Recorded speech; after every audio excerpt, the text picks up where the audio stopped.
बिहारी लाल, मेरे बांके बिहारी लाल, तू इतना ना करियो श्रृंगार, नजर तो जाएगी, नजर तो लग जाएगी, नजर तो लग जाएगी। मेरे बांके बिहारी लाल, तू इतना ना करियो श्रृंगार, नजर तो लग जाएगी, नजर तो लग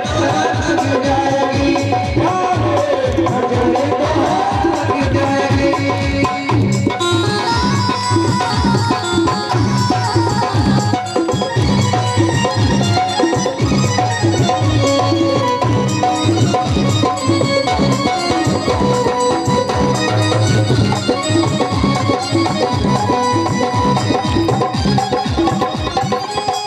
वृंदावन बिहारी लाल की। एक भजन हमारे जितेंद्र भैया जी के द्वारा, उसके बाद आरती महाराज की। सुखदेव जी महाराज पधारे, और केवल सुखदेव जी नहीं, व्यास जी महाराज लिखते हैं, बोले तत्रा भवत भगवान व्यास पुत्र, भगवान व्यास पुत्र पधारे।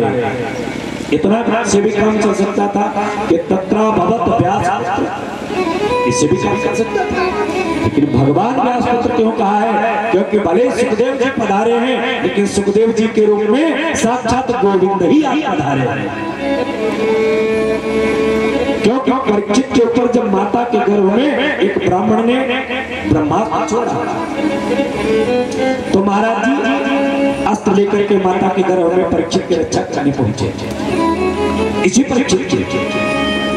और जब आज एक ब्राह्मण ने बाघ अस्त्र छोड़ा है, वाणी का अस्त्र छोड़ा है, श्राप दिया है, वाणी का अस्त्र छोड़ा है, तो वही भगवान इस परीक्षित को वाणी के द्वारा पथ से रक्षा करने के लिए वाणी को ही लेकर के पधारे हैं सुखदेव जी के रूप में, वाणी से रक्षा करेंगे। इसलिए केवल व्यास पुत्र नहीं, बोले तत्रा भवत तत्र अभवत, वहां पर आए कौन? बोले भगवान व्यास पुत्र है, भगवान गोविंद व्यास पुत्र के रूप में पधारे हैं। कैसे हैं?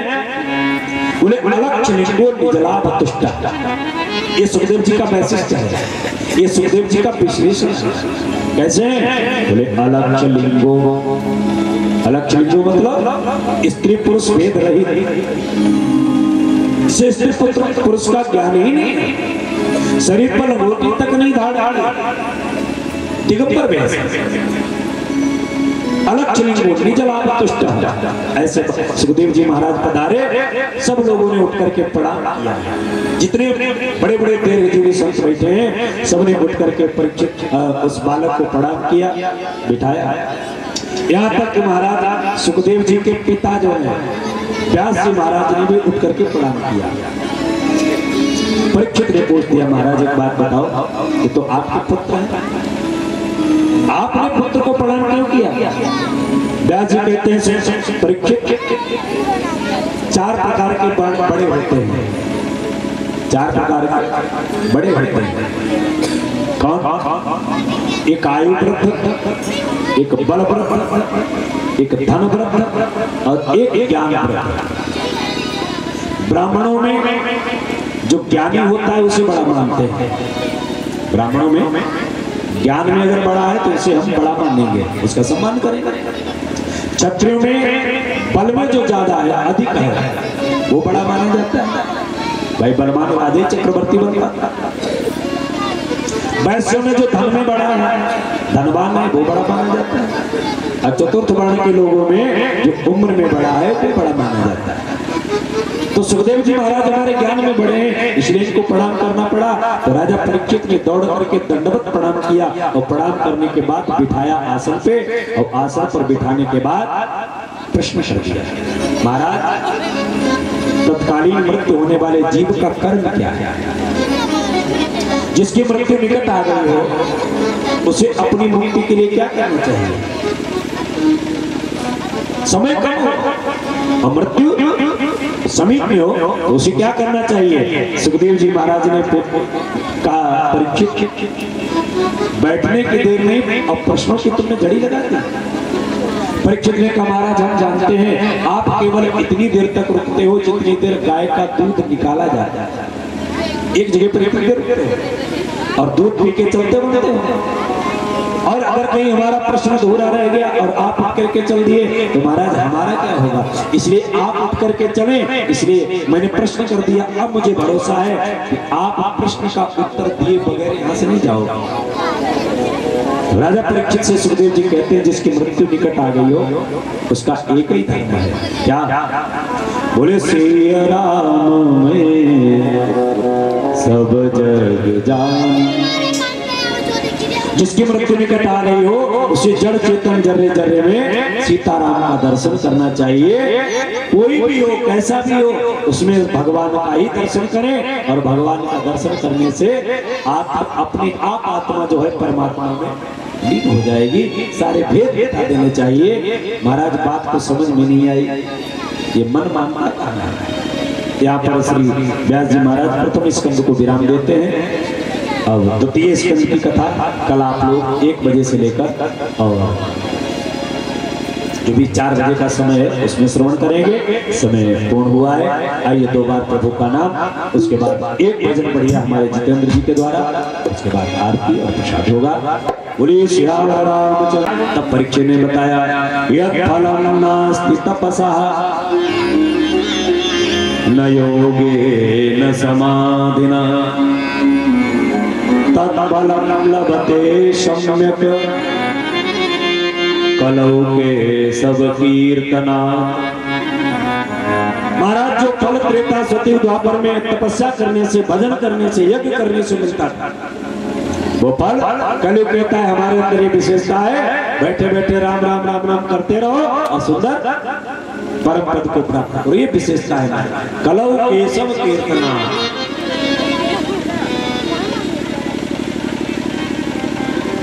कलयुग के बल तुलसीदास जी ने उत्तरकांड में लिखा अन्य युगों में जो फल तपस्या से, यज्ञ से, दान से मिलता था वो कलयुग में कि कलयुग के बल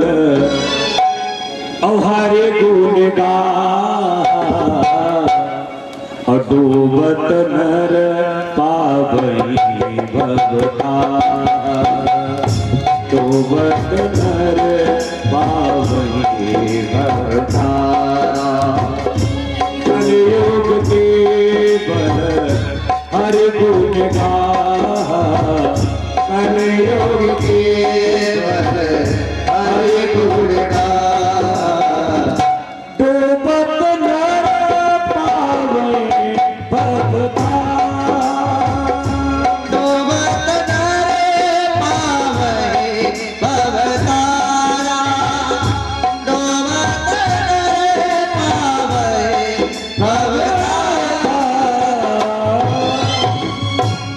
सुंदर वर्णन किया कि कलयुग ने का हमारे अंदर ही विशेषता है। कलयुग में केवल राम नाम ही अवलंब होगा जीव का। राजा परीक्षित सार रहे थे भाई गुण तुम्हारा हमें बहुत अच्छा लगा, गुण के ऊपर दीवाने हो गए। तो देखो भाई कलयुग तुम हर जगह तो रह नहीं सकते हो, मैं तुम्हें स्थान दे रहा हूँ। कहाँ कहाँ? अभ्यर्थितस्तदा तस्मिन् 4 स्थान दिए। कहाँ कहाँ? अभ्यर्थितस्तदा तस्मिन् स्थानानि कलये ददा। द्यूतं पानं श्रियासूनां यत्र धर्मश्चतुर्विधः। 4 जगह स्थान दिए। कहाँ? द्यूतं जहाँ जुआ होता है, पानम जहाँ मदिरा पी जाती है, श्रियासूनां जहाँ पर वैसैन वास करती है, जहाँ पर जीव हत्या होती हो। 4 स्थान प्रदान किए। तो कलयुग ने कहा महाराज जैसी आप यहाँ सकल सूरत देखी वैसे स्थान ना दिए, एक स्थान बढ़िया दे दो ताकि हमारे आने जाने वालों के लिए ड्राइंग रूम बन जाए। भाई मेहमान हमारे आएंगे, हम भले खाने का लूटे सही लेकिन मेहमान तो हमारे सब VIP आते हैं। परीक्षित ने कहा तुम्हारे यहाँ कौन मेहमान आता है? कलयुग ने कहा मेहमान आते हैं ना। कौन? बोले सतयुग आता है हमारे अंदर मेहमानी खाने के लिए, द्वापर आता है, त्रेता आता है, ये मेहमान लोग आते हैं हमारे। अच्छा एक बात बताओ, क्या हर युग में दूसरा युग मेहमानी खाने आता है कि नहीं? बोलो भाई, आता। जैसे सीता का जब हरण हुआ उस समय क्या त्रेता था? बोलो भाई। यद्यपि दिखावे में त्रेता ही था, लेकिन लक्षण ये त्रेता के नहीं, लक्षण तो कलयुग के हैं। उसमें मेहमानी खाने कलयुग गया। द्वापर में द्रौपदी का चीरहरण हो रहा है, क्या द्वापर का लक्षण है? ना महाराज, उसमें कलयुग का प्रभाव था। आप लोग कथा सुन रहे हो, भगवान के ध्यान में लगे हुए हो, ईमानदारी से बताओ कि इसमें कलयुग है? यहाँ पर कलयुग का प्रभाव है, यहाँ पर सतयुग का प्रभाव है। इसलिए महाराज हर युग में हर युग आता है मेहमानी खाने के लिए। तो कलयुग ने कहा महाराज हमारे अंदर भी मेहमान आते हैं, तो एक जगह बढ़िया दे दो। तो राजा परीक्षित ने कहा जाओ एक स्थान और देते हैं। कहाँ? बोले सोने में। सोने में तुम्हारा निवास है। अब सोना तो बड़ा, जो सोने में स्थान दिया तुम्हारा। कलयुग ने कहा महाराज कौन से सोने में निवास होगा हमारा? कौन सा सोने में? अब लोग यहाँ पर भ्रम करते हैं कि कौन सा सोने? एक सोने में तो भगवान का निवास है, क्योंकि भगवान को कहा गया हिरण्यगर्भ। हिरण्य माने सोने में भगवान का निवास, और सोने में कलयुग का निवास। तो कौन से सोने में कलयुग का निवास है? बोले जो अधर्म से सोना इकट्ठा किया जाए, अनीति से, बेईमानी के द्वारा लपट्टी झपट्टी करके जो सोना खरीदा जाए, उसमें कलयुग का निवास है। ईमानदारी से जो सोना खरीदा जाए उसमें भगवान का निवास है। तो किसी ने कहा भाई ईमानदारी से सोना खरीदना तो बहुत बड़ी बात है, क्योंकि अब तो रेट 62,000 रुपए हो गए।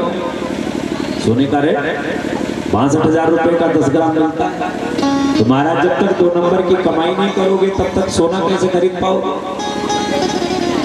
अब मेहनत मजदूरी से तो रोटी चलाने मुश्किल है। तो अब हम बेईमानी करके या लपट्टी झपट्टी करके या ठगैती करके अगर सोना खरीद के लाए तो आप कहते हो महाराज उसमें तो कलयुग का निवास है, तो उसे तो पहना गलत है। देखो जड़ चेतन गुण दोष में विश्व तीन करता, ऐसी कोई वस्तु नहीं जिसमें दोष नहीं, ऐसी कोई वस्तु नहीं जिसमें गुण नहीं। अन्न खाओ तो अन्न में दोष, पानी पिए तो पानी में दोष, वस्त्र पहनो तो वस्त्र में दोष, आभूषण पहनो तो आभूषण। तो क्या करें? बोले होगा दोष, लेकिन एक उपाय करिए सारे दोष उठ जाएंगे। कोई आभूषण बनवा के लाओ, चाहे माता हमारी झाले झुमकी बनवा के लाओ, चाहे कपड़े लेकर के आए, चाहे आप लोग कोई कपड़े लेकर कुछ भी लेकर के आओ, सारा दोष उसका मिट जाएगा। एक काम कर दो खाली, क्या जो भी चीज खरीद के लाओ, नहीं चाहे कपड़े हो, गहना हो, कुछ भी हो, महाराज ठाकुर जी को निवेदित कर दो, भगवान को निवेदित कर दो, सारे दोष खत्म हो जाएंगे। भोजन में दोष हो, महाराज ठाकुर जी को भोग लगा दो, भोजन प्रसाद बन जाएगा, फिर प्रसाद में कोई दोष नहीं होता है। आभूषण बनवा के लाओ, ठाकुर जी के ऊपर निवेदित कर दो, होगा कलयुग का दोष आभूषण में, लेकिन महाराज के निवेदित करते कलयुग भाग जाएगा। कारण क्योंकि तुलसीदास जी कहते हैं कि तुम्हारी निवेदित भोजन करही, प्रभु प्रसाद पट भूषण धरही, प्रभु प्रसाद पट भूषण धरही, प्रभु प्रसाद पट भोजन धरही। तुम्हीं निवेदित भोजन करही, तुम्हीं निवेदित भोजन करही, प्रभु प्रसाद पट भूषण धरही, प्रभु प्रसाद पट भूषण धरही, प्रभु प्रसाद पट भूषण धरही। तुम ही निवेदित भोजन करही। महाराज कलयुग को बड़ा बढ़िया स्थान दिया। महाराज परीक्षित जो मुकुट बांधे थे वो जरासंध का था। कलयुग ने लगाई छलांग, महाराज परीक्षित के मुकुट में समाई थी। परीक्षित जाकर के सुमेध ऋषि के आश्रम में पहुंचे। जिन संतों के चरणों की रज सदैव सिर पर धारण करता था परीक्षित, आज आश्रम पर जाकर के उनसे पानी मांग रहा है। अरे भाई कोई आश्रम में है? सुमेध ऋषि समाधि लगाए बैठे हुए। जो देखा जाकर के कुटिया के अंदर समाधि लगाए बैठे। राजा परीक्षित की बुद्धि विकृत हो गई, पाप बुद्धि बन गई। अरे देखो संत कैसा बहाना बनाई बैठा है। अरे भाई राजा महाराजा आए हैं तो स्वागत सम्मान में टाइम बर्बाद होगा, काहे को बर्बाद कर, इसलिए झूठी समाधि लगाए बैठा है। मेरे स्वागत सम्मान से बचना चाहता है। अरे से नहीं मालूम सर्वदेव में नपः, जितने भी देवी देवता होते हैं वो सब चलते फिरते राजा के अंदर विद्यमान होते हैं। और इसलिए में हम राजा का अपमान किया है, इसलिए मैं भी इसका अपमान करूंगा। पाप बुद्धि बन गई। महाराज बाण की नोक से मरा हुआ सर्प उठाया और समीक ऋषि के गले में डाल करके परीक्षित वहां से चले गए। इधर बच्चों ने जाकर के इनके पुत्र श्रृंगी ऋषि को बताया। श्रृंगी ऋषि महाराज ने कौशिकी नदी में आचमन किया। आचमन करके जल लिया हाथ में, संकल्प पढ़ा और संकल्प पढ़ के श्राप दे दिया। इति लंघेत मर्यादा तक्षका सप्तमेहनि तक्षयते स्म कुलांगारा चोदितो में तदद्रुहम्। इतलंगे, जिसने मर्यादा का उल्लंघन किया है, हम संतों का अपमान किया है, श्राप देता हूं। बस सावधान, बस सावधान। श्रृंगी ऋषि ने श्राप दिया। बस सावधान, बस सावधान, ओ तक्षक जीवित हो जाओ, साथ में रोज उस पापी को दुनिया से यमपुर पहुंचाओ।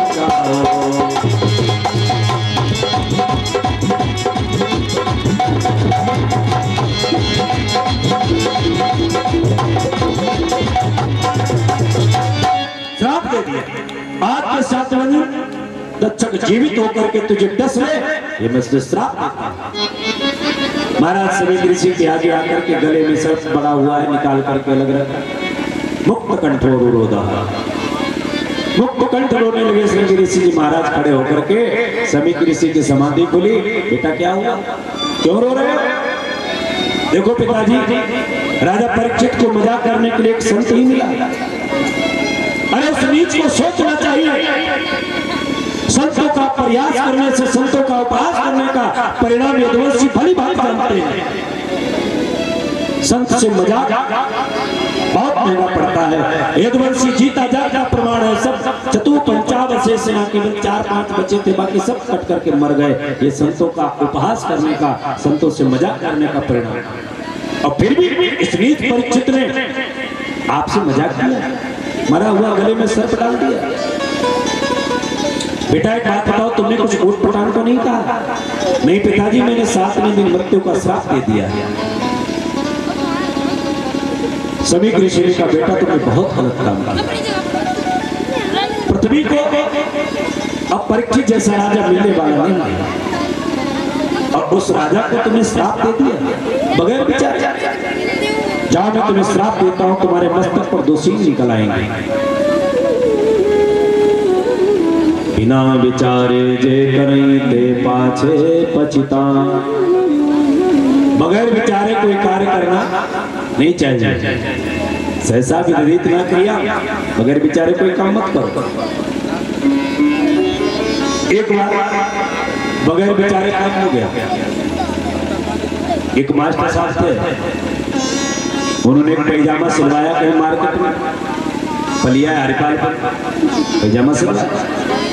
अच्छा, पैजामा आकर के दुकान पे पहन के नहीं देखा, सो घर में पहन के देखा। महाराज 4 अंगुल पैजामा लंबा। तो घर में विचार के मशीन है सिलाई वाली, सबको चलानी आती है।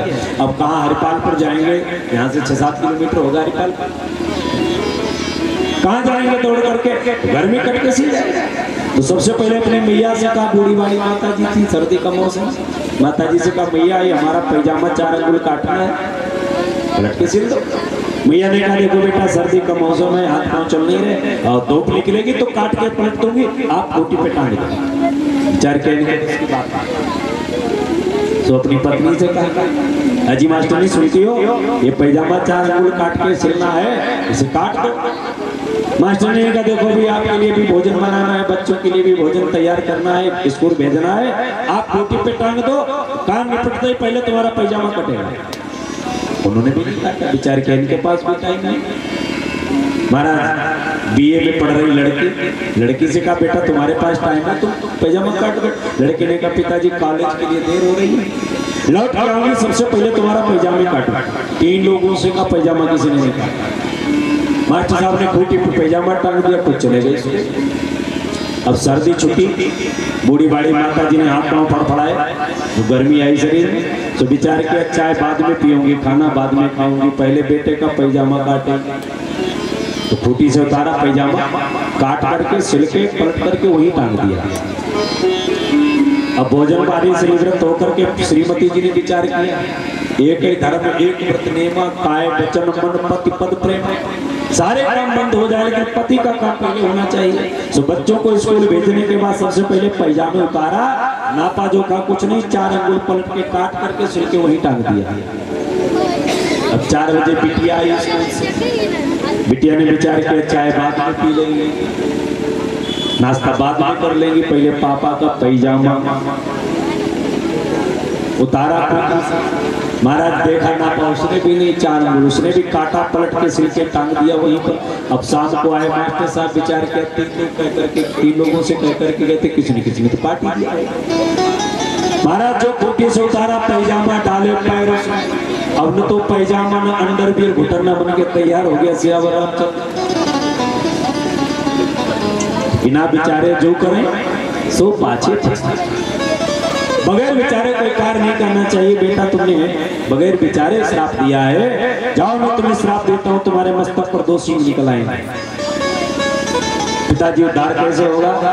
तो उद्धार के लिए बताया तुम जाओ गंगा जी की परिक्रमा करो, जहाँ पर सिंह गिर जाए वहीं पर बैठ कर भगवान। तो भ्रमण करते करते परिक्रमा करते करते महाराज जब 2.5 घाट में पहुंचे, विचार लोग बताते हैं शाहजहानपुर डिस्ट्रिक्ट में, तो 2.5 सिंह गिर गया थोड़ा, तो नाम पड़ गया उस स्थान का 2.5 घाट। और आगे बढ़े जिसे वर्तमान में पांचाल घाट कहते हैं, यहाँ पर आकर के सिंह थोड़ा घट गया, उस स्थान का नाम पड़ गया घटिया घाट। और आगे बढ़े महाराज एक जगह पर वो सिंह गिर गए, वहीं पर बैठ करके भगवान का भजन किया है, उस स्थान का नाम पड़ गया श्रृंगी रामपुर। आज भी स्थान है, मंदिर है बहुत बढ़िया श्रृंगी ऋषि जी का। इधर सभी ऋषि ने 2 संतों को भेजा, जाओ राजा परीक्षित से कहना कि 7वें दिन तक्षक डसेगा, मृत्यु हो जाएगी, मुक्ति का कोई उपाय। और उधर परीक्षित जाकर के जब घर पहुंचे, मुकुट उतार करके रखा, एक बुद्धि परिवर्तित हुई, अरे राम राम ये मैंने क्या किया, संतों से मैंने मजाक किया। और संतों से मजाक करने का मतलब महाराज खानदान नष्ट हो सकता है। अरे जहर जो पिएगा वो मरेगा, आग में जो गिरेगा वो मरेगा, कि संत और ब्राह्मण का अपमान करने से महाराज पूरे खानदान को नष्ट होना पड़ता है। संत ब्राह्मण का जिसने अपमान किया हो, महाराज नजर दौड़ा के देख लो, समूल और विनष्ट परिवार उसका नष्ट हो जाता है। जैसे राजा प्रताप भानु का आप देखे राम कथा में, प्रताप भानु का परिवार सहित नष्ट हो गया, रावण परिवार सहित नष्ट हो गया संत ब्राह्मणों का अपमान करने से, ये वंश पूरा नष्ट हो गया। राजा परीक्षित ने विचार किया अब क्या होगा, तब तक संतों ने जाकर के कहा महाराज आपको तो श्राप लगा। श्रृंगी ऋषि ने 7वें दिन मृत्यु का श्राप दिया। राजा परीक्षित ने अंजलि बांध के स्वीकार किया, अपने पुत्र जनमेजय को गद्दी पर बिठाया और चल दिए। देखो ये श्राप केवल परीक्षित को नहीं लगा, देखा जाए तो हम सबको श्राप लगा, जीव मात्र को श्राप लगा है कि तुम्हें 7वें दिन मरना है। ऐसा है कोई जो 7 दिन में नहीं मरेगा? बोलो बोलो, सबको मरना है। कुछ लोग तो कहते हैं हम तो रजिस्ट्रेशन करा के आए हैं, हम तो 100 साल तक जिए। भैया कोई भरोसा नहीं, आगा अपनी मौत का कोई बसर नहीं, सामान 100 वर्ष का पल की खबर नहीं, कोई भरोसा नहीं है। 7 दिन के अंदर सबको मरना है। महाराज जो इतवार को चला गया, इतवार को नहीं जा पाया वो सोमवार को जा रहा है, सोमवार को जिसकी तैयारी नहीं हो पाई वो मंगल को जा रहा है, मंगलवार को नहीं गया वो बुधवार के लिए अपनी तैयारी के लिए बैठा है, बुधवार को नहीं जा पाया तो वो गुरुवार को तैयारी करता है। महाराज 7 दिन है और 7 दिन में सबको जाना है, चाहे वो पंडित जी हो, चाहे वो श्रोता जी हो, चाहे वो इंस्ट्रूमेंट वाले हो, कोई बचने वाला नहीं, सबको जाना है। इसलिए बुद्धिमानी इसी में है कि महाराज जाने से पहले अपनी तैयारी करें। जीवन क्या है? बोले जीवन एक रेल की यात्रा है। मरने में दिक्कत किन्हें होती है मालूम? मरने में दिक्कत किन्हें होती है? जिनकी आसक्ति ज्यादा जुड़ी होती है। संत लोगों को मरने में कोई दिक्कत नहीं होती है, क्योंकि उनकी तो सारी आसक्तियां खत्म हैं। इसलिए संतों को कहा जाता शरीर छोड़ दिया। संतों के आगे ये नहीं लिखा जाता संत फला संत मर गया, ना ना, या तो ब्रह्मलीन हो गया या शरीर छोड़ दिया। और हम मरते हैं, मतलब ये है छोड़ने में और छीनने में बहुत अंतर है। कोई वस्तु आप अपनी इच्छा से छोड़ दो, आपको कष्ट नहीं होगा, और वही वस्तु अगर आपसे छीन ली जाए कष्ट होगा कि नहीं? बोलो। जैसे एक जगह पर एक डिब्बे में एक महात्मा जी और एक सेठ जी हरिद्वार से आ रहे थे दिल्ली के लिए। तो सेठ जी के पास कुछ झोला थैला थे और महात्मा जी के पास भी कुछ झोला थैला थे। तो सेठ जी ने कहा देखो भाई, आज कल के महात्मा भी कैसे हो गए, प्रयास किया महात्मा जी से, उपास किया, देखो हम में अंतर है क्या? जितना झोला हमारे पास है उतनी उससे ज्यादा महात्मा जी के पास, जितनी व्यवस्था लेके हम नहीं चले उससे ज्यादा ये लेके हम में क्या अंतर है? महात्मा बहुत बुद्धिमान थे, सुनते। अगला स्टेशन पड़ा, महात्मा जी ने कहा भैया सेठ जी बोले हाँ, बोले चलो एक कप चाय हो जाए। हाँ चलो नीचे उतरो। कैंटीन में गए, एक कप चाय बैठ करके पीने लगे। अच्छा जानबूझ करके विलंब से चाय लाई, तब तक गाड़ी ने हारन दिया, अब चाय हाथ में। तो सेठ जी ने कहा महाराज जी चलो गाड़ी हार दे। अरे बैठो, गाड़ी चली जाएगी, दूसरी आएगी, क्या फर्क पड़ रहा? गाड़ी चली जाएगी, दूसरी आ जाएगी। अरे नहीं महाराज, हमारा उसमें सामान रखा है। सेठ जी ने कहा अगर हम चाय पीते रहे गाड़ी चलेगी तो उसमें तो हमारा कीमती सामान रखा है। बोले भैया जितना तुम्हारा रखा है उससे ज्यादा हमारा रखा है, तुमसे कम थोड़ी रखा है। अभी तुम कह रहे थे हमसे ज्यादा इनके पास है, तो तुमसे ज्यादा हमारा रखा है, तुम क्या करोगे? अरे चली जाएंगे तो नहीं महाराज हम नहीं छोड़ सकते। बोले तुम नहीं छोड़ सकते, छोड़ना तो पड़े। महाराज पकड़ करके जबरदस्ती चाय पिलाई और गाड़ी तक वो निकल गई। अब महाराज जी तो मस्त नाच रहे हैं, हंस रहे हैं, और सेठ जी आंसू आए हैं। हमारी सिखाने के बाद में साड़ी रखी है। तो कहने का मतलब संत प्रसन्न है, सेठ जी रो रहे हैं, कारण संत अपनी इच्छा से छोड़ करके सामान गए हैं नीचे और सेठ जी को जबरदस्ती छोड़ना पड़ा। इसलिए हम लोग शरीर जबरदस्ती हमसे छुड़वाया जाता है, इसलिए हमें मरने में कष्ट होता है। और संत लोग अपना शरीर अपने आप छोड़ देते हैं। भैया चाहे अपने आप छोड़ो तो चाहे छुड़वाना पड़े, छोड़ना तो पड़ेगा। बुद्धिमानी इसी में है कि महाराज अगला स्टेशन आए उससे पहले अपनी तैयारी कर लो, बैग थैला हाथ में पकड़ो। बुद्धिमान यात्री वही है जो स्टेशन आते ही अपनी खिड़की पर आ जाए, सीट छोड़। और अगर सीट पर जमे बैठे रहे तो महाराज टीटी आएगा, धक्के मार करके तुम्हें बाहर कर देगा। जीवन रूपी यात्रा ये संपन्न हो, इससे पहले आप भजन के माध्यम से, भजन के द्वारा अपनी तैयारी कर लो, ताकि आपको जाने में फिर दिक्कत न हो, उतरने में दिक्कत न, झोला थैला जो है समेट। समेटने का मतलब सारी आसक्तियां कम कर लो। ये पत्नी है, ये पुत्र है, ये भाई है, ये बहन है, ये सारे रिश्ते तोड़ करके, सारी आसक्तियां कम करके एक रिश्ता बनाओ। किससे? बोले प्रभु से। अब उसके पास जाना है। और अगर इनमें आसक्ति बनाए रहे तो महाराज मरने के बाद फिर इन्हीं का कहीं कुछ न कुछ बन करके पैदा होना पड़ेगा, गारंटी इस बात। इसलिए जाने से पहले सारी आसक्तियां कम करो, भगवान का चिंतन करो। अंते पति सह मन अगर भगवान के चरणों में एक बार लग गया मरते समय तो महाराज उद्धार निश्चित हो जाएगा। और कहीं लड़का बहू पे लगा दिया मन, उसी का लड़का बन करके फिर पैदा होना पड़ेगा, जाना पड़ेगा। लेकिन जाने के बाद आना न पड़े ऐसी व्यवस्था बनाओ। जाना तो सबको है, मरना उसी का सार्थक है जिसको दोबारा मरना न पड़े, और जन्म लेना उसी का सार्थक है जिसे दोबारा जन्म नहीं लेना पड़े। ऐसी व्यवस्था करो। एक कभी बड़ा सुंदर भाव देता है कि जगत में कोई न परमानेंट है, कोई परमानेंट माने हर तेल चमेली चंदन साबुन, तेल चमेली चंदन साबुन चाहे लगा लो सेंट, जगत में कोई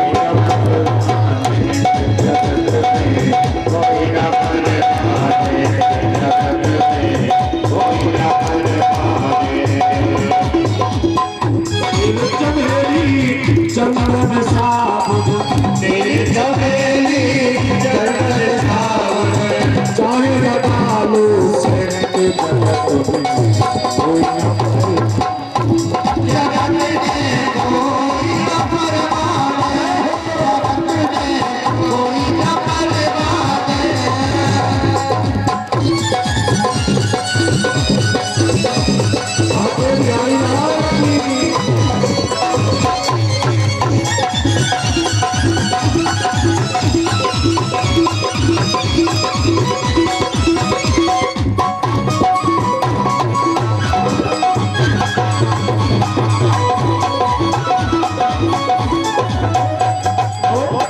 आवागमन लगा दुनिया में जगत है रेस्टोरेंट, आवागमन लगा दुनिया में जगत है रेस्टोरेंट।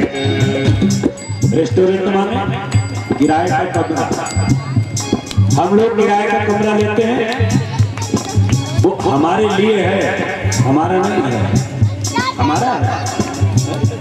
हमारे लिए तो है। अब आप कहेंगे इसमें क्या अंतर है? जितनी वस्तुएं आप देख रहे हो ये तुम्हारी एक भी नहीं, सब तुम्हारे लिए है। पत्नी तुम्हारी है, तुम्हारे लिए है। जैसे जब तक आपने आर्मी में ड्यूटी की, एक आपको गन दी गई होगी, दी गई थी, वो आपकी थी कि आपके लिए थी? बोलो, आपकी थी कि आपके लिए थी? लिए थी, आपकी नहीं थी। आपकी होती घर लेके आते। बोलो, सुनिए, अगर आपकी होती तो आप घर लेके आते, वो आपके लिए थी, आपकी नहीं थी। इसी प्रकार पत्नी तुम्हारे लिए है, तुम्हारी नहीं है। तुम्हारी अगर होती तो तुम्हारे साथ, बोलो, तुम्हारे लिए है। जब तक यहाँ हो तब तक तुम्हारे लिए है। उसी प्रकार एक बात बताएं कि आंख भी, आंखें ये तुम्हारे लिए है, तुम्हारी नहीं है। हाथ ये तुम्हारे लिए है, तुम्हारे नहीं है। लड़का तुम्हारे लिए है, तुम्हारा नहीं है। आप कहेंगे ये क्या मतलब? अगर ये हाथ तुम्हारा है, सारे जीवन तुम्हारे इच्छा के अनुसार काम करेगा। एक दिन वो भी आएगा बुढ़ापे में जो इस हाथ से आप गिलास नहीं उठा पाएंगे पानी पीने के लिए। बोलो बोलो, अगर तुम्हारा है तो तुम्हारी आज्ञा का पालन क्यों नहीं कर रहा? अरे तुम्हारे लिए था, जितने दिन के लिए था उतने दिन तुमने उसका उपभोग किया, अब तुम्हें तो छोड़ना पड़ेगा। ये आंख तुम्हारे लिए है, समय आने पर देनी पड़ेगी, इसकी रोशनी चली जाएगी। कितने भी ड्रॉप डाल लो, कितने भी टेस्ट करवा लो, कितने भी चश्मे लगा लो, लेकिन समय आने पर ये आंखें तुम्हें देनी पड़ेगी, इनकी रोशनी चली जाएगी। कान तुम्हारे लिए है, समय आने पर इनको अपना काम बंद करना पड़ेगा। उसी प्रकार जितना भी संसार में दिख रहा है ये सब तुम्हारे लिए है, तुम्हारा कुछ नहीं। पत्नी अगर तुम्हारी है तो 2 डंडे मार के देखो कभी।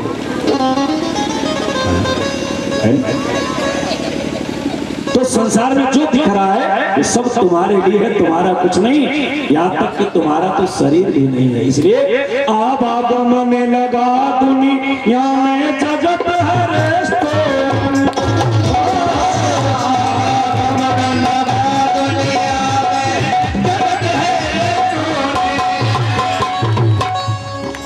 एक दिन सब उखड़ जाएंगे, एक दिन सब उखड़ जाएंगे। अरे तेरे तंबू कोई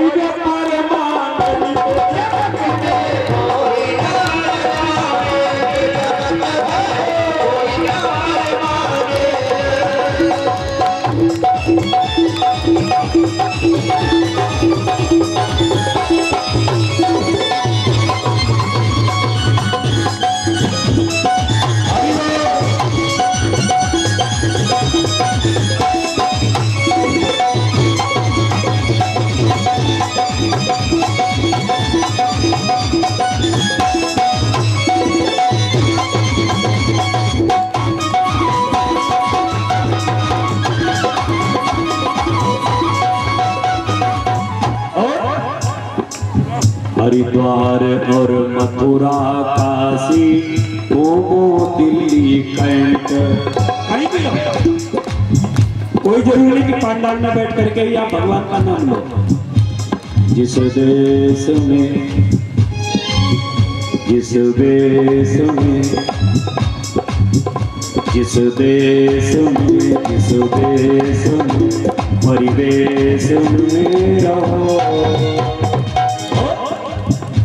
राधा रमण राधा रमण राधा रमण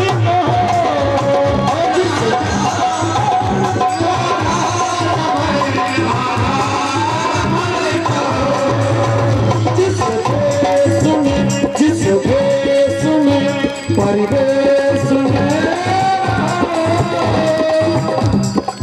और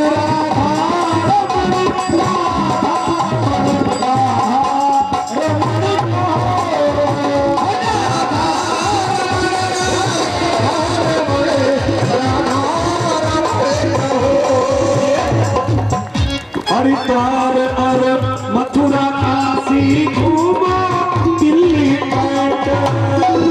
हरिद्वार और मथुरा काशी घूमो दिल्ली कैंट। लेकिन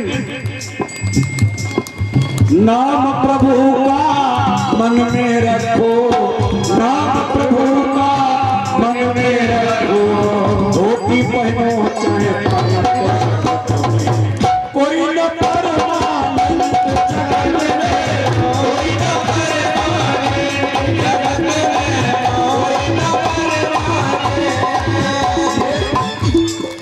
नाम प्रभु का मन में रखो, नाम हरि का मन में रखो। चाहे धोती पहनो या अरे कोई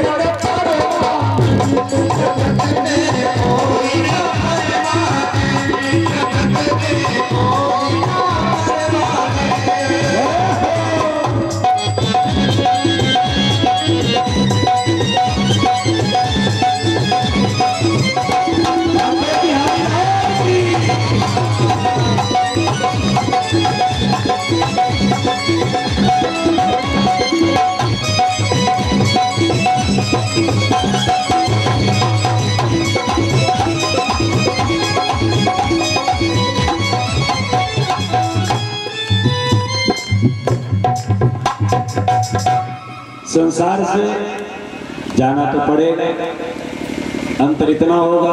आया है सो जाएगा, क्या राजा रंग फकीर, कोई सिंहासन चढ़ी चलो, कोई बंद हो जात जंजीर।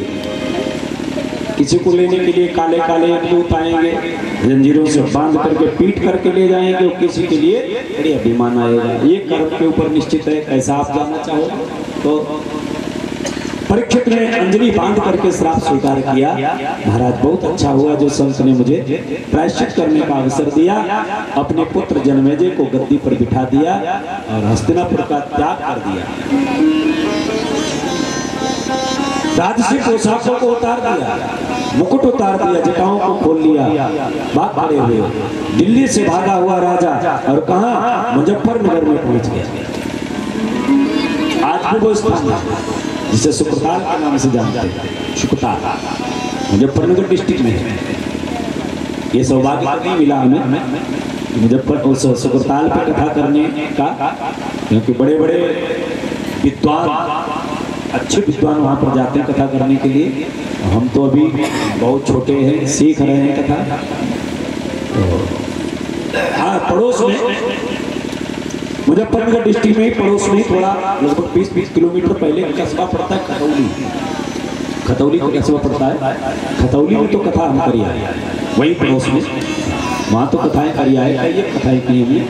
लेकिन वहाँ उस स्थान पर जाने का, और उस समय कथा की जब वो वहाँ दंगा हुआ था कबाल वाला, उस समय वही कथा कर रहे थे पड़ोस में। बड़े भयंकर बुद्धि में पड़ गए, आज भी याद करते तो डर लगता है। जो कबाल का बवाल हुआ था उसमें वही थे कथा कर। महाराज एक दिन की तो बात हम कथा कर रहे थे, गद्दी पर बैठे तब तो सामने गोली चलने लगी, सो भागे सब इंस्ट्रूमेंट छोड़ करके भाग गए। तो मुजफ्फरनगर में जाकर के परीक्षित महाराज पहुंचे। जो सुख मिलता है महाराज परीक्षित का एक ही प्रश्न है, क्या म्रियमाण जीव का कर्म क्या है? जिसकी मृत्यु निकट आ गई हो उसे मुक्ति के लिए क्या करना चाहिए? कोई कहता है यज्ञ करो, कोई कहता है दान करो, कोई कहता है महामृत्युंजय का अनुष्ठान करो, कोई कहता है तपस्या करो। ठीक से उसका उपचार कोई नहीं कर रहा। जहाँ पर 88,000 संत बैठे हुए हैं वहां पर जाकर के परीक्षित महाराज पहुंच गए। कौन कौन सा होता है? वशिष्ठ चवन सरदवान अरिष्ट नेमि भृगुरांगिराश्च पराशरोगादिसुतोष साकलो उतत्रेन्द्र प्रमदे त्वमप्रह। वशिष्ठ, पराशर, अंगिरा, तमाम संत लोग 88,000 संत लोग बैठे हैं। सबसे पूछा महाराज जिसकी मृत्यु निकट आ गई हो वो अपनी मुक्ति के लिए क्या करे? कोई ठीक से उत्तर नहीं दे रहा है, सब चुपचाप बैठे, सब अपनी अपनी चर्चा कर रहे हैं। और तब तक क्या हुआ? बोले भगवान व्यास पुत्र अद्रक्षया मानो नपेक्ष अलक्षलिंगो निजलाभतुष्टो व्रतश्वालैरवधूत वेशः। उत्तर की दिशा की तरफ से एक 16 वर्षीय बालक, जिसके एक हाथ में करताल है, एक हाथ में कमंडल है, जटाएं जिसकी पृथ्वी पर स्पर्श कर रही हैं, ऐसा बालक आ रहा है भाई, जिसके कमल के समान नेत्र है, शंख के समान जिसकी गर्दन है, साक्षात कामदेव का रूप है। अरे युवतियां पीछे पड़ जाती हैं जिसके ऐसा वो मनमोहक बालक है। बच्चे पीछे पीछे डंडा डेला मारते हैं, पागल बाबा आ गया, पागल बाबा आ गया। व्यास जी महाराज लिखते हैं तत्रा भगवत भगवान व्यास पुत्र। जरा ध्यान दे, केवल व्यास पुत्र नहीं, केवल व्यास पुत्र से ही पधारे कौन? बोले सुखदेव जी महाराज। बोलिए सुखदेव जो विष्णु की कृपा का कवच ओढ़ करके माता के गर्भ से प्रकट हुआ हो उसे विष्णु रात कहते हैं। आज परीक्षित महाराज सम्राट बने छोटी सी उम्र में। एक दिन की बात विचार किया कि प्रजा का मंतव्य देखना चाहिए कि प्रजा मेरे बारे में कैसा सोच रही है, क्या कह रही है। तो वेश बदल करके महाराज परीक्षित एक दिन घूमने निकले। अब जिधर जाते हैं उधर पांडवों की जय जयकार हो रही है, अपने पूर्वजों की, अपने बुजुर्गों की हर जगह जो है जय जयकार सुनिए, प्रताप वीरता के बखान सुने। महाराज परीक्षित का हृदय गदगद हो गया। भाई अपने सगे संबंधियों की जो प्रशंसा होती है ना, तो सुनने वाले को बड़ा अच्छा लगता है। तो परीक्षित महाराज गदगद हो गए, लेकिन एक जगह पर बड़ा विचित्र दृश्य देखा। क्या देखा? एक जगह पर क्या देखा? एक गाय भाग रही है, उसके पीछे पीछे एक पैर का बैल भाग रहा है, और उसके पीछे एक शुद्ध प्रवृत्ति का व्यक्ति हाथ में मूसल लिए दोनों को पीट रहा है, भगा रहा है। चुप करके खड़े हो गए। चर्चा आपस में दोनों चर्चा कर रहे हैं, कौन? गाय और बैल चर्चा कर रहे हैं। जो परीक्षित ने देखा, ललकार लगाई, कौन? अरे तुझे नहीं मालूम, जिस गाय की रक्षा करने के लिए हमारे गोविंद गोपाल ने, इसी गाय की सुरक्षा करने के लिए, गाय की सेवा करने के लिए हमारे भगवान का नाम गोविंद और गोपाल प्रसिद्ध हुआ। उन्हीं गायों के ऊपर तो अत्याचार कर रहा है, खबरदार। ललकार लगाई। जो ललकार लगाई तो महाराज 3 वक्त शरणम गता, वो कलयुग आकर के चरणों में झुक गया। परीक्षित ने गाय को सांत्वना दी। मारो देश भक्तम ते खला महिषासुरते। ऐ मां, चिंता मत करो, मैं स्वयं। अब उस बैल से पूछे, भैया एक बात बताओ, तुम्हारे तो 4 चरण हुआ करते हैं, तुम्हारे 3 कैसे टूट गए? उस बैल ने किसी को दोष नहीं दिया। क्या बताया? कोई ग्रह नक्षत्रों की वक्रता बताता है कि हमारा जीवन, हमारा तो समय इसलिए खराब चल रहा है क्योंकि हमारे ऊपर शनिश्चर की 7.5 है। कोई कहता है कि भाई हमारे पड़ोसी में बहुत परेशान करते हैं। कोई कहता है कि भाई रिश्तेदार हमारा साथ नहीं दे रहे। कोई कहते हैं घर में कोई सपोर्ट नहीं कर रहा है। लेकिन वस्तुतः सत्य तो ये है क्या कि को न खाऊ सुख दुख करदाता, निज कृत कर्म भोग सोनो भ्राता। मैं किसी को दोष नहीं दे रहा हूं, वैसे मेरे कर्मों का फल है। धर्म परीक्षित महाराज को समझते देर नहीं लगी कि मैं समझ गया कि तुम धर्म ही हो। क्यों? किसी के पापों का वर्णन अगर तुम अपनी जुबान से करोगे तो महाराज उसके भागी आप बनोगे। ध्यान रखना, किसी के पाप का वर्णन अगर तुम अपनी जुबान से कहते हो, अरे वो बड़ा पापी है, वो ऐसा करता है, वो वैसा करता है, तो इसके तो पाप नष्ट हो रहे हैं, लेकिन उस पाप के भागी तुम बन रहे हो। पाप को देखना पाप, पाप को कहना पाप, पाप को सुनना पाप। रामचरितमानस में पढ़ रहे हैं। सती महारानी कहती है, जिसने भी भगवान श्री की नंदा को सुना है, कहा है, वो सब दंड के भागी बने गए। सती महारानी कहते हैं, हरि गुरु निंदा सुनी झुकाना, लगई पाप गौ भाग। तो पाप को बोलना भी पाप। मैं समझ गया तुम धर्म हो, और निश्चित ये धरती ही होगी, लेकिन तुम धर्म और धरती के बीच में तीसरे धूर्त कौन आ गया? उसने हाथ जोड़े, महाराज मेरा नाम कलयुग है और तो तुम इसे मार क्यों रहे हो? पृथ्वी ने कहा, महाराज ये हमसे रहने को जगह मांग रहा है, मैं देख रही। क्यों नहीं दे रहे? अब तो उसके अवगुण बताए। महाराज इसका जब शासन होगा तो लोग अनाचारी हो जाएंगे, अधर्मी हो जाएंगे, पाप बढ़ेगा। तो कलयुग परीक्षित महाराज को आया क्रोध, और जो तलवार निकाली मारने के लिए तो महाराज चरणों में झुक गया कलयुग, और हाथ जोड़ करके कहने लगा, महाराज आपने मेरे केवल अवगुण सुने, आपने भी हमारे गुण नहीं सुने। परीक्षित ने कहा, तुम्हारे अंदर गुण? बोले हाँ, भगवान के भजन के द्वारा परम पद को प्राप्त। धीरे धीरे समय व्यतीत हुआ। एक दिन की बात, गता सप्ताह भीमसेन तवानुजः। एक दिन के बाद धर्मराज युधिष्ठिर ने क्या देखा, यज्ञशाला में जाकर के पहुंचे तो यज्ञ की अग्नि अपने आप बुझ गई। देखो ये अशुभ सूचक होते हैं, ये कृत्य अगर होने लग जाए तो अशुभ सूचक है।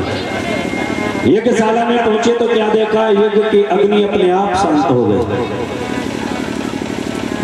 आरती करने के लिए जो उठाई, कोई हवा नहीं, कोई तूफान नहीं, आरती अपने आप बुझ गई। मूर्तियों के आंखों से आंसू निकल रहे हैं। यज्ञशाला के ऊपर गीध और कौवे मंडरा रहे हैं। श्रृंगार नगर की तरफ मुंह उठा करके रो रहे हैं। दिन में कुत्ते रो रहे हैं, गाय रो रही हैं, बछड़ों ने दूध पीना बंद कर दिया। अब धर्मराज युधिष्ठिर की धड़कन तेज होगी, पता नहीं क्या होने वाला है, क्या हुआ। हम सब तो ठीक हैं, लेकिन अर्जुन अभी नहीं आया है। गतः सप्ताधुना मासा भीमसेन तवानुजः ना आयाति कस्य वा हेतोर्नाहं वेदेन्द्र जानसः। महाराज अपने छोटे भाई भीम को बुलाया। भीम, एक बात बताओ, अर्जुन अभी नहीं आया, 7 महीने हो गए, द्वारिकापुरी गया हुआ है। गता सप्ताह 7 महीने हो गए। अरे नहीं आना था तो कम से कम संदेश भेज देता, चिट्ठी भेज देता, आया क्यों नहीं? ये चर्चा चली रही थी तो भीम ने कहा, महाराज आज हमने एक आश्चर्य देखा है। बोले क्या आश्चर्य देखा है? बोले मार्केट में, बाजार में हम घूमने गए तो महाराज एक हाथी हमने देखा, जो हाथी दोनों तरफ से भोजन कर रहा था। इसका क्या मतलब? धर्मराज युधिष्ठिर ने कहा, भीम जो तुमने देखा ठीक देखा है, क्योंकि आगे कलयुग आ रहा है। अब कलयुग में अधिकारी लोग ऐसे हो जाएंगे जो घूस दोनों तरफ से लेंगे, वो काम किसी का नहीं करेंगे। तब तक सहदेव आए घूमते हुए। सहदेव ने कहा, दादा हमने भी एक आश्चर्य बाजार में देखा। क्या देखा तुमने? बोले हमने ये देखा कि एक गाय अपनी बछिया का दूध पी रही थी। एक गाय अपनी बछिया का दूध पी रही है। इसका मतलब क्या है? धर्मराज ने कहा, सहदेव तुमने बिल्कुल ठीक देखा, कलयुग आ रहा है, गाय अपनी बछिया का दूध पी रही। इसका मतलब है कलयुग में लोग ऐसे हो जाएंगे कि अपनी संतानों को बेच बेच करके उनसे धनोपार्जन करके अपनी वृत्ति चलाएंगे। वही होगा। कोई लड़का ठीक ठाक हो, घर का खाते पीते घर का हो, लेकिन पीता खाता न हो। खाते पीते घर का लड़का अगर हो, कोई विवाह वाला लड़की का बाप अगर भाई वगैरह कोई आ जाए और पूछ दे, भैया तुम्हारे लड़का विवाह? तो बोले हाँ। कैसे करोगे? बोले क्या बताएं, वहां के लोग आए थे 10 लाख रुपया और 4 व्हीलर गाड़ी दे रहे थे। अब इससे ज्यादा अगर आप दे सको तो बताओ। बोलो भैया, 10 लाख रुपए और 4 व्हीलर गाड़ी, ये संबंध हो रहा है? अरे संबंध नहीं महाराज, सौदे हो रहे हैं। ऐसे तो नखासे में जाके जानवर खरीदते हैं। भला आदमी 15 दे रहा था, तुम 16 दे। तुम्हारा ऊंच नीच से कोई मतलब नहीं होगा, जात पात से कोई मतलब नहीं होगा, खानदान कुल से कोई नहीं मतलब होगा। मतलब होगा तो काहे से? बोले पैसा मिल जाए बस, बात खत्म। जहां से ज्यादा मिल गया संबंध वही पक्का। इसलिए तुमने देखा है गाय बछिया का दूध पी रही है। तब तक नकुल आए घूमते हुए। नकुल ने कहा, दादा हमने भी एक आश्चर्य देखा। क्या देखा है? बोले हमने भी देखा कि एक जगह पर एक कुआं है और उसके चारों तरफ 4 कुएं हैं। एक कुआं पानी देता है तो चारों कुएं भर जाते हैं, और फिर वो एक कुआं पानी देना बंद कर देता है, फिर 4 कुएं पानी देते हैं। तो एक कुआं जब पानी देता है तो चारों कुएं भर जाते हैं, लेकिन वो 4 कुएं जब पानी देते हैं तो एक कुआं भर नहीं पाता है। इसका मतलब क्या है? धर्मराज ने कहा, भैया कलयुग आ रहा है और कलयुग में एक बाप 4 बेटों का पेट भर देगा, लेकिन 4 बेटे मिलकर के एक बाप का पेट नहीं भर पाएंगे। ये देखा है। और तब तक क्या हुआ? ये चर्चा चल ही रही थी और तब तक मुरझाया हुआ अर्जुन, जिसका चेहरा बदला गया है, आकर के लोगों ने देखा, अरे दौड़ पड़े, अर्जुन आ गया, मेरा भाई आ गया। लेकिन को बुलाया हुआ चेहरा जब अर्जुन का देखा तो धर्मराज ने पूछ दिया, भैया एक बात बताओ, तुम्हारा चेहरा निस्तेज कैसे हो गया? कहीं ऐसा तो नहीं तुम्हारे सामने किसी संत ब्राह्मण का अपमान होता रहा हो, तुम देखते रहे, तुमने उसका विरोध नहीं किया? कहीं ऐसा तो नहीं अगम्या स्त्री से तुमने गमन कर लिया हो? कहीं किसी निर्बल व्यक्ति के ऊपर अत्याचार होता रहा तुम देखते रहे? ऐसा तो नहीं, ऐसा तो नहीं। कि महाराज तुमने कोई पदार्थ खा लिया हो, कोई बच्चा या बुजुर्ग सामने बैठा रहा हो, तुमने न दिया हो, इसलिए तुम्हारे मस्तक का तेज चला जाता है। देखो इन कामों से मस्तक का तेज चला जाता है। आपके सामने अगर पाप हो रहा है और पाप अगर आप समर्थवान होकर के उसका विरोध नहीं करते हो तो आपके मस्तक का तेज चला जाएगा। उसका विरोध नहीं विरोध करोगे तो वहां छोड़ के चले। कोई वस्तु अगर आपने खाई और बच्चा सामने खड़ा है और उसको दिए बगैर अगर आपने खा ली तो महाराज आपके मस्तक का तेज निश्चित चला जाएगा। इसलिए बच्चा अगर सामने है, वो किसी का बच्चा हो और आप कोई चीज खा रहे हो तो महाराज उसे जरूर खिलाओ। अब हमारे कुछ भैया लोग कहते होंगे महाराज अगर हम तंबाकू खा रहे हैं तो, हम बीड़ी पी रहे हैं वो भी पिलाएं, तंबाकू भी पिलाएं। देखो पहली बात तो ये बीड़ी तंबाकू गलत चीज है, इसका सेवन नहीं करना चाहिए। अगर करते हो कोई बात नहीं, अगर लत लग गई है, आदत पड़ गई तो बच्चों के सामने तो बिल्कुल मत करो। बच्चों के सामने बिल्कुल मत करो, क्योंकि ये जैसा देखते हैं वैसा करते हैं। हाँ? बच्चों के सामने कभी कोई धूम्रपान मत करो, क्योंकि करता हुआ तुम्हें देखेंगे तो निश्चित वही करेंगे। जैसे करता हमारा बड़ा वाला लड़का 7 वर्ष का है, 7 वर्ष का हो गया। तो सुबह को जब पूजन करते हैं ना, पूजन पाठ करते हैं, संध्या वंदन करते हैं, तो आकर के हमारे साथ ही बैठ जाते हैं। और जब हम प्राणायाम करते हैं ना, नाक बंद करके प्राणायाम खींचते हैं, उसे ये तो पता नहीं नाक बंद करके पापा क्या कहते हैं, लेकिन नाक ऐसे दाब के बैठ जाता है। और जितनी देर हम बैठेंगे उतनी देर बैठेंगे। क्यों? वो देखता है कि पिताजी हमारे पापा जी ऐसा कर रहे हैं तो हमें भी करना चाहिए। और हम भी उसके सामने पैक बनाए, हम भी उसके सामने बीड़ी पिए, हम भी उसके सामने गुटखा खाए। भैया वो ऐसा सीखेगा। तो बच्चे के सामने ऐसा चरित्र मत करो जो उसका भविष्य गर्त में चला जाए। बच्चे के सामने सदैव अच्छे अच्छे कार्य करो, अच्छी अच्छी बातें करो। तो कहीं ऐसा तो नहीं कोई पदार्थ तुमने खा लिया हो जिसमें तुम्हारा तेज चला गया। अर्जुन ने टूटी फूटी वाणी के द्वारा एक शब्द कह पाया, धर्मराज से दादा वंचितो हम महाराज हरिणाम बंधुरूपिणा एन पहरतम तेजो देव विस्मापनम महत। वंचित महाराज जिनके द्वारा मैं शक्तिवान था, जिनके द्वारा मैंने बड़े बड़े महारथियों को युद्ध में परास्त कर दिया, जिनकी कृपा से महाराज कभी मेरी पराजय नहीं हुई, आज वो शक्ति मुझे छोड़ करके चली गई। वंचित मुझे छोड़ करके, मतलब बोले मतलब गोविंद भगवान मुझे छोड़ करके, पर हमको जो इतना कहा महाराज धर्मराज तुरंत उठ करके खड़े हो गए, क्योंकि भगवान के जाने में और कलयुग के आने में 1 सेकंड का अंतर, तुरंत आ गया। तो कुंती महारानी ने जो सुना कि भगवान परम धाम को चले गए, वहीं बैठ करके प्राणायाम खींचा और अपने शरीर को त्याग दिया। 2 ऐसे भक्त हुए हैं, एक त्रेता में एक द्वापर में, जिन्होंने भगवान के वियोग को 1 मिनट बर्दाश्त नहीं किया।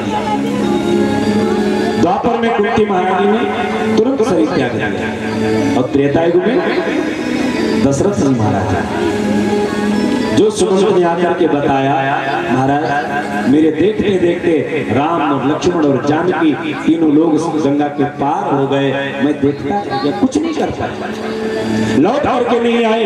महाराज दशरथ ने तुरंत कहा कौशल्या को बुला करके कि अब हम 1 मिनट भी जी नहीं पाएंगे।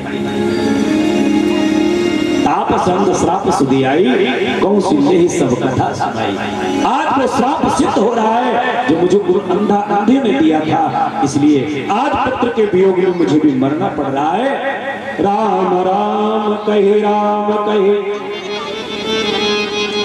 राम राम कहे राम, तन तनु परिहरि रघुबर विराज राव गयो सुरधाम। आज दशरथ जी महाराज ने तुरंत प्राण त्याग दिए, उसी प्रकार आज तक कुंती महारानी ने भी प्राण त्याग दिए। और उधर परीक्षित महाराज ने जो बच्चे को जन्म दिया था उत्तरा महारानी ने, धर्मराज युधिष्ठिर ने उस बच्चे को गद्दी पर बिठा करके, छोटा बालक है अभी ठीक से युवा भी नहीं हो पाया, गद्दी पर बिठा करके तिलक कर दिया, सत्ता का भार सौंप दिया। पांचों भाई द्रौपदी समेत हिमालय की तरफ उत्तर दिशा में चले गए। ऐसा कहते हैं चारों भैया बर्फ गल गए, द्रौपदी सहित भीम अर्जुन नकुल सहदेव, लेकिन धर्मराज युधिष्ठिर के पैर का अंगूठा केवल गला था। क्यों? बोले उन्होंने महाभारत में जानबूझ करके कह दिया था अश्वत्थामा हतो नरोवा कुंजरो, अश्वत्थामा मारा गया, हाथी या डर ये मुझे नहीं पता, इसी कारण उनके पैर का अंगूठा गला। बाकी सदैव धर्मराज के साथ में विमान पर बैठ करके धर्मराज युधिष्ठिर परम धाम को पधारे। बोलिए भक्तवत्सल भगवान की जय हो। वो मैंने बांध लिया, वो मैंने बांध लिया, वो मैंने बांध लिया प्रेम बाला कंगना। आओ आओ हरि आओ अंगना, आओ आओ हरि आओ अंगना। मैंने बांध लिया, वो मैंने बांध लिया, मैंने बांध लिया, वो मैंने बांध लिया, मैंने बांध लिया प्रेम बाला कंगना।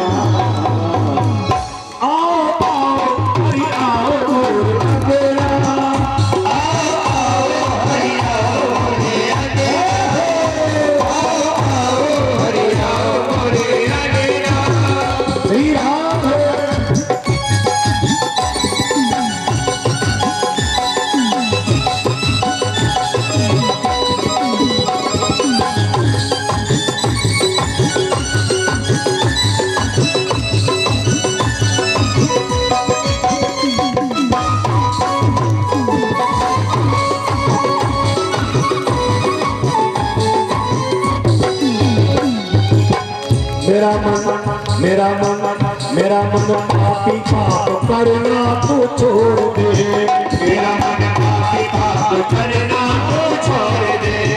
मेरा मन पापी पाप करना तो छोड़ दे, मेरा मन पापी पाप करना तो छोड़ दे। दुनिया से नाता तोड़ प्रभु जी से जोड़ दे, दुनिया से नाता तोड़ प्रभु जी से जोड़ दे। यही मांग मेरे, यही मांग मेरे, यही मांग मेरी और कोई मांग ना। अच्छा, प्रभु से कितने लोग अपना संबंध जोड़ना चाहते हैं? जरा हाथ उठाओ जो भगवान से अपना रिश्ता जोड़ना चाहते हैं। तो ताली बजा करके कहेंगे क्या कि आओ आओ हरि आओ,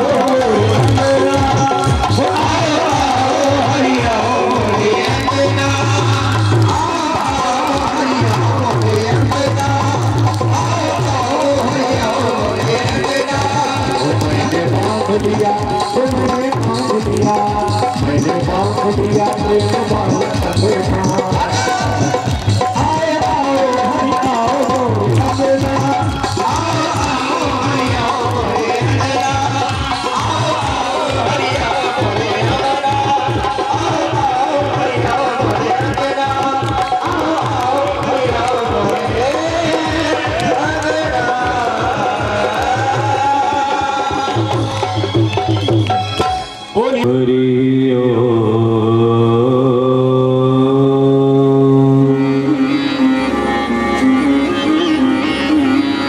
श्री गणेशाय नमः।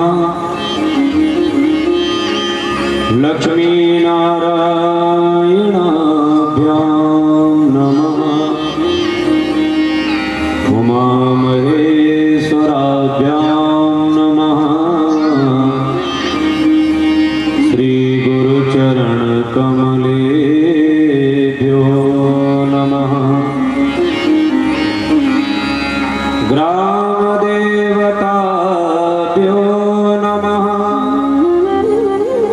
स्थान देवताभ्यो नमः सर्वेभ्यो देवेभ्यो नमः सिद्धिबुद्धिसहिताय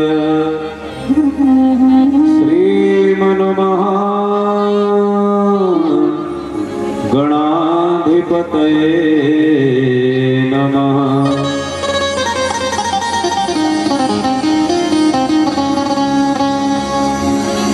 योऽन्तः प्रविश्य मम वाचमिमां प्रशुप्तां सञ्जीवयत्र किल शक्तिधरा सुधाम्ना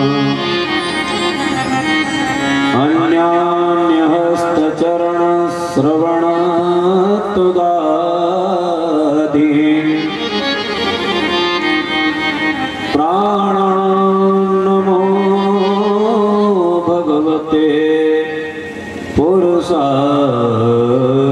तुभ्यम्।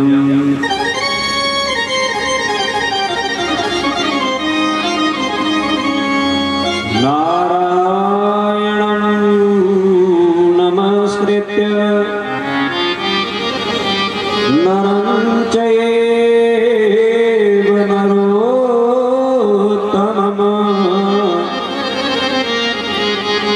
देवीं सरस्वतीं व्यासं ततो जयमुदीरयेत्। जय जय जय राधारमण जय जय नवल किशोर जय गोपी चित चोर प्रभु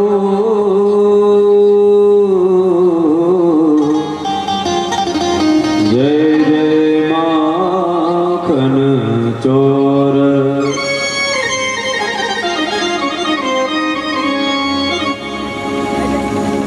आइए हनुमंत पधारिए कथा करो मति अनुसार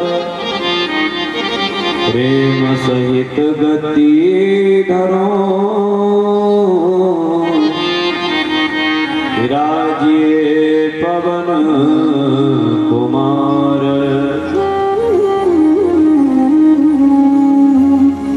विराजिए पवन कुमार। गौरी श्री हनुमान जी महाराज की जय। श्री सीताराम भगवान की जय। श्री गौरी शंकर भगवान की जय।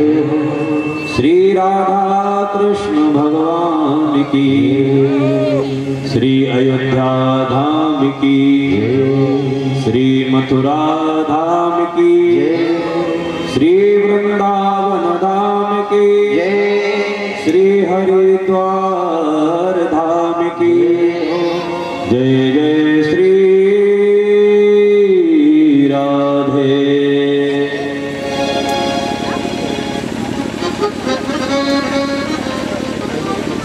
अखंड कोटि ब्रह्मांड नायक जगत पालक जगत नियंता जगत कोटि जगदाधार परात्पर परब्रह्म परमात्मा की अभिन्न जीवात्मा भगवान कर्तम कर्तम अन्यथा कर्तम सर्वसमर्थ नंदनंदन यशोदानंदन ब्रजनंदन के पादारविंदों मनी मन चिंतन करते हुए आइए बड़े भाव से हरिनाम की नौका में आरूढ़ होकर के भवसागर को पार करने का प्रयास किया जाए। रात तो अद्भुत बात दिख रही है। हमारे पंकज भैया बैठे हुए विद्यापुर वाले, क्या बात है, बहुत सुंदर प्रतीक्षा कर रहे थे। हमने कहा दिखाई नहीं पड़े, क्या मामला है। बड़ा ही स्नेही भक्त है। बड़ा गांव में कभी जाएंगे तो ढूंढ करके मिलेंगे जरूर कि प्रदीप पंडित जी कहाँ हैं। बड़ा ही स्नेह करते हैं। स्वागत है आपका। आइए ज्यादा समय न लेते हुए दो बार प्रभु का नाम। हे दुख भंजन मारुति नंदन हे दुख भंजन मारुति नंदन, सुन लो मेरी पुकार, पवन सुत विनती बारंबार, पवन सुत विनती बारंबार, पवन सुत विनती बारंबार। हे दुख भंजन मारुति नंदन, हे दुख भंजन मारुति नंदन। अच्छा एक बात बताओ, आज दिन कौन सा है? आपके यहाँ भी मंगलवार है, हमारे यहाँ भी मंगलवार है। अभी फोन किया था हमने तो बच्चों ने बताया कि मंगलवार है, वैसे भी नहीं पता। और मंगलवार हनुमान जी का दिन है, प्रिय मंगलवार दिन बहुत पुनीत है। मंगलवार की विशेषता जानते हो क्या है? पहली बात तो मंगलवार को हनुमान जी महाराज का पराकट्य हुआ। बोलो जय सिया राम। हनुमान जी महाराज का अवतार कौन दिन हुआ? मंगल को जन्म में मंगल ही करते, मंगल में मंगल को जन्म में। तो हनुमान जी महाराज का अवतार कब हुआ? मंगल को। राम जी महाराज का अवतार कब हुआ? बोलो भाई। नवमी बार मधुमासा, रामचरितमानस की रचना मंगलवार को हुई कि नहीं हुई? नवमी बार मधुमासा। राम जी का अवतार कब हुआ? नवमी तिथि मधु मास पुनीता, शुक्ल पक्ष अभिजित हरि प्रीता। राम जी का भी अवतार नवमी पे। राम जी का विवाह वो मंगल को, राम जी का अवतार मंगलवार। राम जी का विवाह भी मंगलवार। तो मंगलवार कितना पुनीत है। मंगलवार को अगर आप हनुमान जी का स्मरण करेंगे तो अलौकिक दिव्य शक्ति आपको प्राप्त होगी। मंगलवार को अगर हनुमान राम सीता का स्मरण करेंगे तो इससे कई लाभ। क्या? पहली बात तो आपके हृदय में भक्ति रूपी गंगा प्रवाहित होगी, निश्चित गारंटी। नंबर 2, मंगलवार को सीताराम के नाम का जाप करने से जिनका विवाह नहीं हुआ उसका जय सिया राम। जिसका नहीं हुआ है और चाहता है विवाह जल्दी हो जाए तो सीताराम का जाप किया करो मंगलवार को, जल्दी मंगल होगा। लेकिन अपनी उम्र के दायरे में रह करके जाप करना। ये पता लगे मरघटा भी लकड़ियां इंतजार कर रहे तो सीताराम करो, जीवन में होने वाला है। इसलिए हे दुख भंजन मारुति नंदन, सुन लो मेरी पुकार, पवन सुत विनती बारंबार, पवन सुत विनती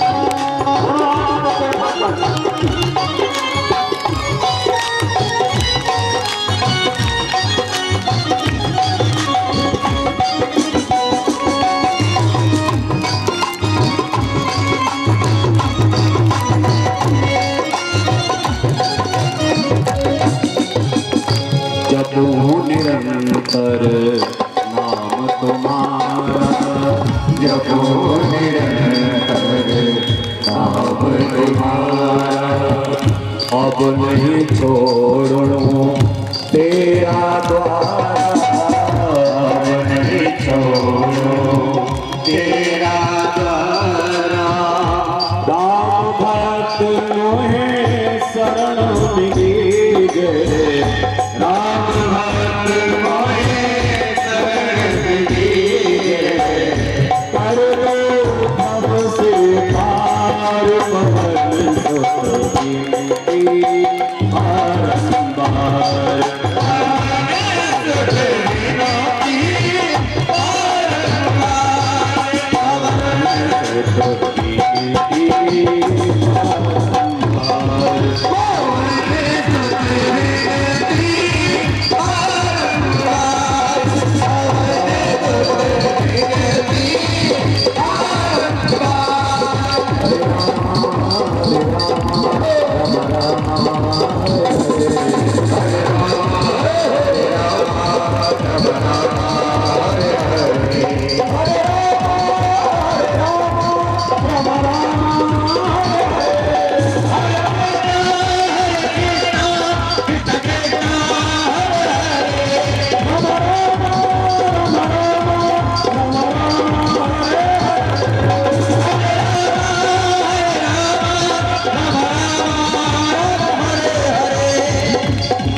हनुमान जी महाराज की, भागवत भगवान की।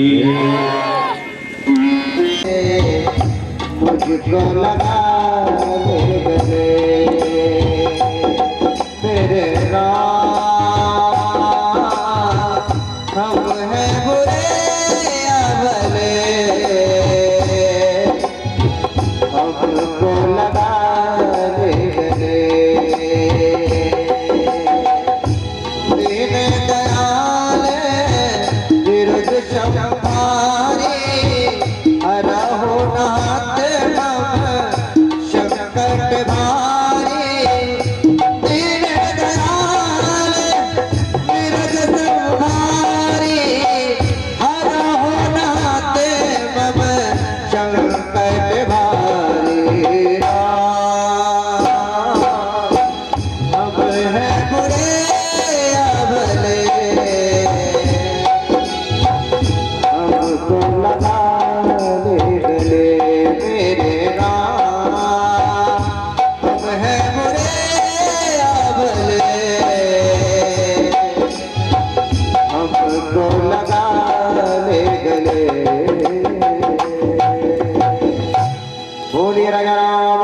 भगवान की जय।